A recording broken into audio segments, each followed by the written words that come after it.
Bonjour à tous, donc je suis Yann du site lecoam.eu sur les cours d'onologie et du blog levinpasapa.com. Et je vais vous parler donc dans ce podcast de quelques pistes pour identifier les types de vins en fonction du niveau d'alcool. Donc on va parler d'alcool, de taux d'alcool. Je vous parlerai donc du principe du mutage. Alors j'en ai déjà parlé sur un article du blog, vous l'avez peut-être lu. En tout cas je mettrai le lien sous le podcast, donc le principe du mutage. Je vous parlerai aussi donc des différentes distinctions qu'on a en fonction de la catégorie, en fonction du taux d'alcool, pardon. Donc on parlera des notions de vin de liqueur, de vin doux naturel, de vin viné. Voilà, donc quelques pistes pour reconnaître aussi le type de vin en fonction du taux d'alcool.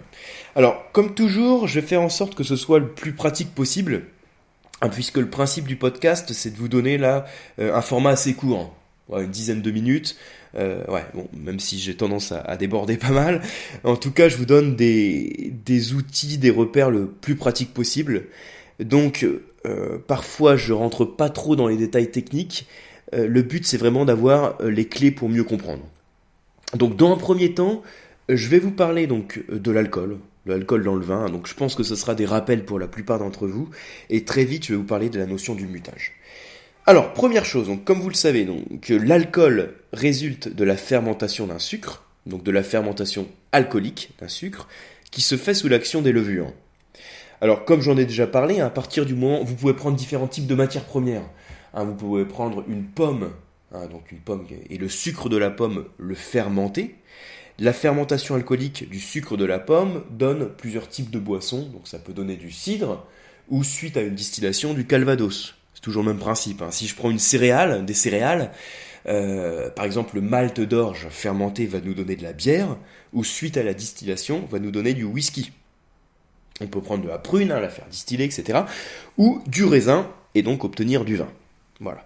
Donc l'opération à connaître, c'est la fermentation alcoolique. Le sucre du raisin, sous l'action des levures, se transforme en alcool et on obtient du vin.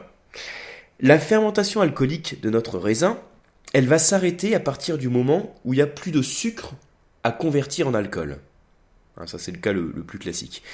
Alors, mais dans certains cas, elle va aussi s'arrêter quand la levure ne travaille plus. Et la levure ne travaille plus quand les conditions de son travail sont plus réunies. Logique, Donc les conditions de son travail, ça peut être des conditions de température du milieu, par exemple. Imaginez la cuve qui est trop froide ou trop chaude.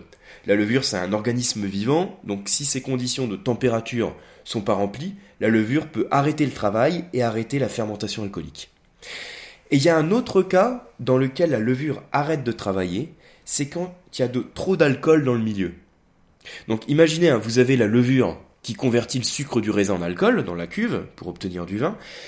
Et au bout d'un moment, donc, elle génère de plus en plus d'alcool, et donc il y a de moins en moins de sucre dans le milieu, et de plus en plus d'alcool. Et l'alcool que génère la levure va l'empêcher de travailler. Donc au bout d'un moment, à partir d'un certain taux d'alcool, la levure s'arrête de travailler, et la fermentation alcoolique s'arrête. C'est pour ça que tous les vins que vous dégustez ont un taux d'alcool qui est compris à peu près entre 9 et 15% d'alcool. Quand on dit pourcent d'alcool, au passage, on peut dire 15% d'alcool, on peut dire 15 degrés d'alcool. On peut parler aussi de TAV comme titre alcoométrique volumique. Le TAV, titre alcoométrique volumique. Alors c'est moins simple, c'est plus facile de dire pourcentage de degrés, mais c'est la même chose. On parle toujours de proportion d'alcool. Donc 12% d'alcool, c'est-à-dire qu'il y a 12 volumes d'alcool pour 88 volumes d'eau. Voilà.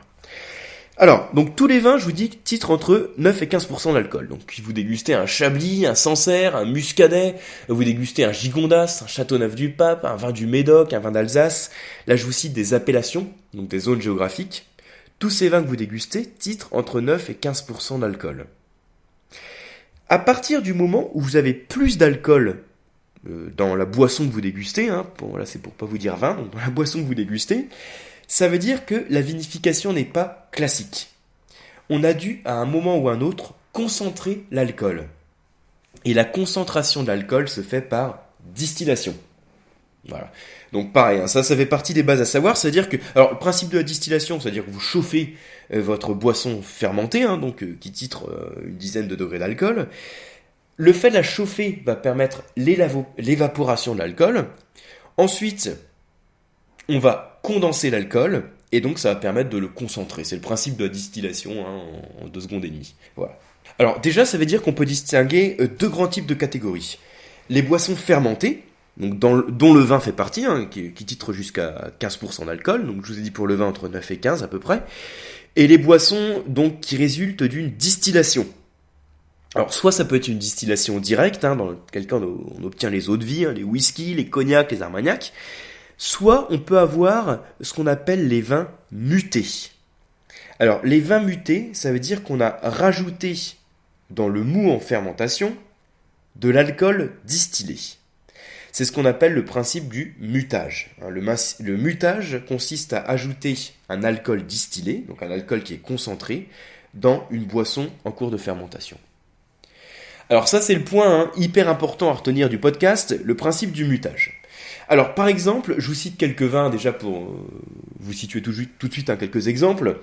Si je vous cite les Maury, les Banyuls, même les Porto pour sortir un peu de la France, les Jerez ou les Xérès pour sortir là aussi de la France et aller en Espagne pour le coup.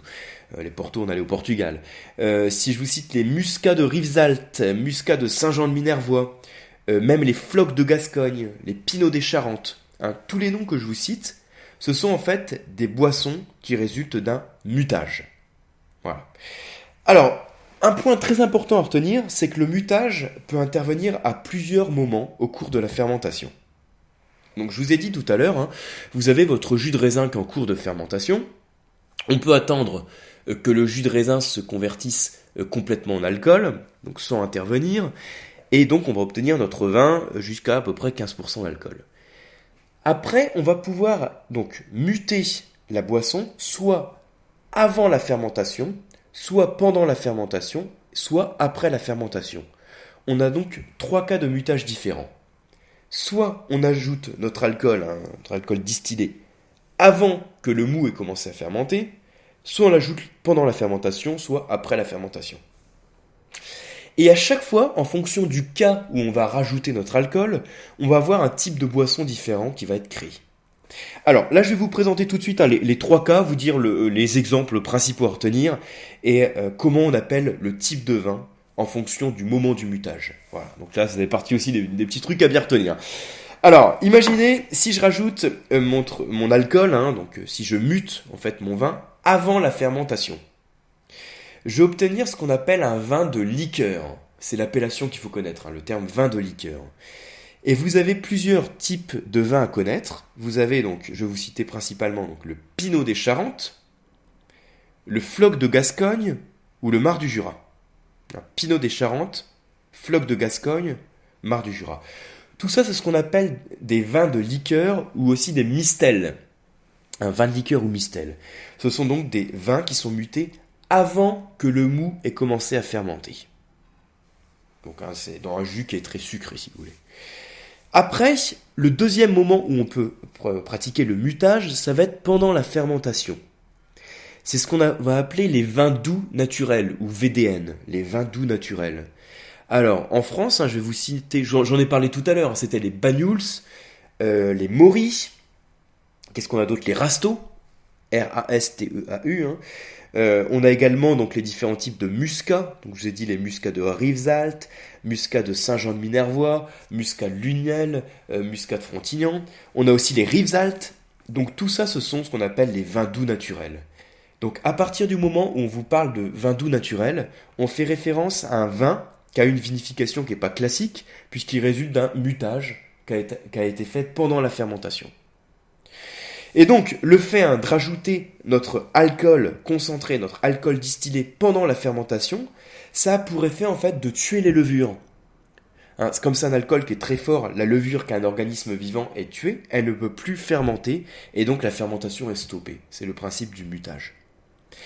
Et après, vous avez un troisième cas, qui est le fait de pratiquer le mutage après la fermentation. Donc du coup, si on le pratique après la fermentation, logiquement, vous avez plus de sucre en fait dans le mou, puisque c'est après la fermentation, tout le sucre a été converti en alcool. C'est ce qu'on va pratiquer principalement sur les Xérès, les Jerez ou Xérès, qui sont donc les vins espagnols. Donc on parle parfois de vins vinés, V-I-N-E, les vins vinés. Alors, il n'y a pas seulement l'Xérès, hein. Sur certains madères, on pratique également le mutage après fermentation, ce qui permet d'avoir un alcool qui est sec, c'est-à-dire sans sucre résiduel, mais qui va posséder un taux d'alcool qui va être plus important. Donc voilà les 3 cas à bien connaître. Donc à chaque fois que vous dégustez un vin, si vous regardez le taux d'alcool que vous avez sur le vin, donc la plupart du temps, vous allez être autour de 12-13% d'alcool, mais jamais au-delà de 15% d'alcool. Jamais au-delà de 15% d'alcool parce que la levure n'a pas pu travailler au-delà de 15% d'alcool. À partir du moment où vous avez 15% d'alcool, en général entre 15 et 20% d'alcool, on est sur des vins dits mutés. Donc on subit un mutage qui est un ajout d'alcool distillé à un certain moment de la fermentation. Voilà, ça c'est le truc déjà qu'il faut bien retenir du podcast. Voilà, retenez qu'on peut le rajouter à 3 moments. Donc, on peut pratiquer le mutage à 3 moments, donc avant fermentation, pendant fermentation et après fermentation. Avant la fermentation, je répète ce que j'ai dit tout à l'heure, c'était les vins de liqueur. Pendant la fermentation, les vins doux naturels. Et après la fermentation, les vins vinés. Voilà. Donc, avant fermentation, sur les vins de liqueur, je vais citer les Pinots de Charente, Floc de Gascogne, Mar du Jura. Pendant la fermentation, on a les Portos aussi, ou les vins doux naturels comme les Banyuls, les Moris, les Muscats. Donc les muscats du sud, je ne parle pas là du muscat d'Alsace qui lui résulte d'une vinification classique. Et après fermentation, les vins vinés comme les Xérès ou certains madères. Donc voilà les choses à bien retenir. Alors un petit truc aussi que je vous donne, on peut voir aussi ces distinctions quand on observe la petite capsule qu'on a en haut des bouteilles. Alors ça c'est des questions que j'avais eues sur des cours d'onologie, on me demandait, quand on observe le haut de la bouteille, vous avez une petite capsule avec le sceau de Marianne, c'est ce qu'on appelle les capsules CRD. C'est des capsules congées qu'on appelle les capsules CRD comme capsules représentatives de droit. Et ça veut dire simplement que les droits ont été acquittés auprès de alors c'est la DGDDI. Alors qu'est-ce que ça veut dire DGDDI? C'était la Direction Générale des Douanes et des Droits Indirects. Voilà. Oui, à vérifier peut-être, mais Direction Générale des Douanes et des Droits Indirects. Voilà, donc quand les droits ont été payés, vous avez une petite capsule de couleur qui désigne en fait la catégorie des vins. Alors très rapidement, vous avez plusieurs types de couleurs que vous pouvez observer.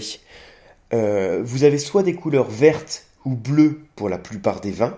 Verte, en fait, ça veut dire qu'on a affaire à un vin issu d'une appellation d'origine contrôlée ou également à un vin doux naturel. Bleu, vous avez affaire à un IGP, donc vin de pays ou un vin de table. Alors maintenant, sachez que les capsules vertes ou bleues seront remplacées par des capsules rouge foncé, qu'on appelle la couleur lit de vin, comme L-I-E, lit de vin. Voilà, donc ça c'est des petites capsules couleurs que vous pouvez observer quand vous observez le haut de la bouteille, verte, bleue ou rouge, qui vous désigne donc un vin. Dans le cas du vin doux naturel, vous avez les capsules vertes. À partir du moment où vous avez d'autres alcools intermédiaires ou des alcools forts, vous avez d'autres types de couleurs. Donc orange, gris, jaune, blanc. Je vous mettrai sous le podcast un lien vers des textes officiels sur les couleurs de ces capsules. Bon, c'est un petit repère à avoir, en même temps c'est pas quelque chose que vous allez observer de manière très détaillée dans les dégustations, c'est juste une petite curiosité qui m'est venue en tête, puisque c'est une question que j'ai parfois sur les cours d'œnologie. Donc voilà sur ce podcast les points principaux à retenir par rapport au taux d'alcool, au niveau d'alcool des vins et la classification qu'on peut faire en fonction de ces catégories. Je vous dis à bientôt.